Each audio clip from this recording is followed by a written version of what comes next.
ಚಂದ ತುಂಬಿ ಗಂಧಗಿಂದ ಗಿಳಿಯಂಗ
ಎಂಥ ಪರಿಸ್ಥಿತಿಯನ್ನು ತಂದೊಡ್ಡಿಗೆ ಪಾಲಿಗೆ ಹುಟ್ಟಿದ 5 ವರ್ಷದಲ್ಲಿ ತಂದೆ ತಾಯಿನ ಕಲ್ಪನೆ ಆಗಿ ಎತ್ತಿದವರ ಮಗುವಾಗಿ ನಾನು ಬೆಳೆದು ದೊಡ್ಡವಳಾದೆ.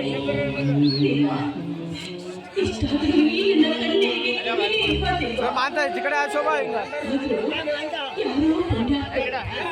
ನನ್ನನ್ನು ಮನೆಗೆ ಹೋಗಿ ಒಳ ಹುಟ್ಟಿದ ತಂಗಿಗಿಂತ ಹೆಚ್ಚಾಗಿ ನೋಡ್ಕೊತಾ ಇದ್ದಾರೆ.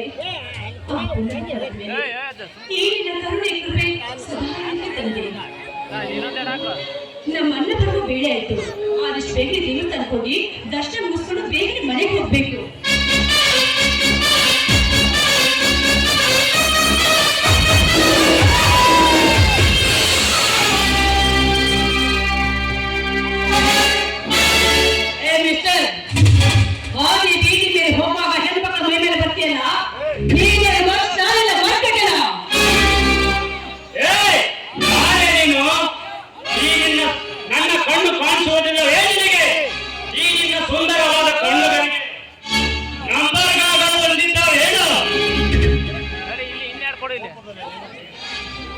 ಅದನ್ನೆಲ್ಲ ತೆಗೆದುಕೊಂಡು ನೀನೇನೋ ಮಾಡ್ತೀಯ.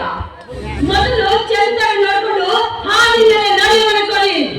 ಎಲ್ಲ ಅಂದ್ರು ಏನು ಮಾಡ್ತೀಯ ನೀನು?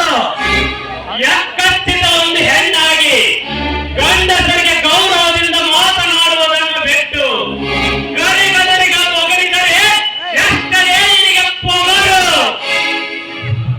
ಇನ್ನು ನಾನು ಅನ್ನುವರು ಹುಟ್ಟಿಲ್ಲ, ಹುಟ್ಟಿದರೆ ಅವರ ದೇಹ ಹಣ್ಣು ಮುಟ್ಟಿ ಮುತ್ತಾಡಲು ಬಿಡುವುದಿಲ್ಲ. ಈ ಹಠವಾದಿ ಸುಧೀರ ಅಂಡರ್ಸ್ಟ್ಯಾಂಡ್? ಮಿಸ್ಟರ್ ಸಾಕು, ಬಾಯಿ ಮುಚ್ಕೊಳ್ಳು. ನೀನಂದಷ್ಟು ಅಷ್ಟೊಂದು ಸುಲಭ ಅಲ್ಲ. ಇಂಥ ಮೂರ್ಖ ಜೊತೆ ಮಾತನಾಡುವುದು, ಕೇಸಿ ಮೇಲೆ ಕಳುವುದು, ಮುಖಕ್ಕೆ ಸೇರಿಸಿಕೊಳ್ಳುವುದು ಎರಡೂ ಒಂದೇ. ಏನೇ ಆದ್ರೂ ಇಂಥವರಿಂದ ದೂರವಿರದೆ ನಾನು ಬೆಳೆಯೋದು. ನೋಡಿ, ತಿಳಿಯದೆ ನಾನೇ ಏನೇನೋ ಮಾತಾಡ್ಬಿಟ್ಟೆ. ನಂದೇ ತಪ್ಪಾಯ್ತು. ದಯವಿಟ್ಟು ನನ್ನ ತಪ್ಪನ್ನು ಕ್ಷಮಿಸಿ. ನಾನು ಹೋಗ್ಬೇಕು. ತಾನೇ ಬಿಡಿ.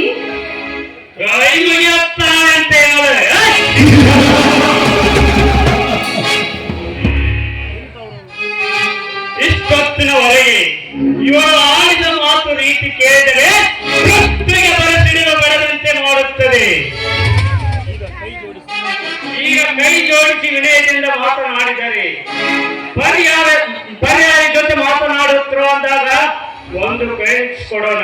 ಹೇಳಿ, ತಮ್ಮ ಹೆಸರು ಏನು? ನನ್ನ ಹೆಸರು ಸೀಲಾ ಅಂತ.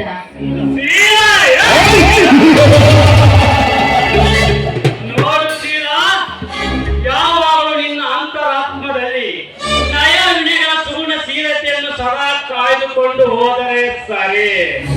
ಇರದಿದ್ದರೆ ಹೊತ್ತು ನೋಡಿ ಹರಿದು ಹಾಕುತ್ತೇನೆ ಈ ನಿನ್ನ ಶೀಲದ ಚೀಲ ಅನ್ನ.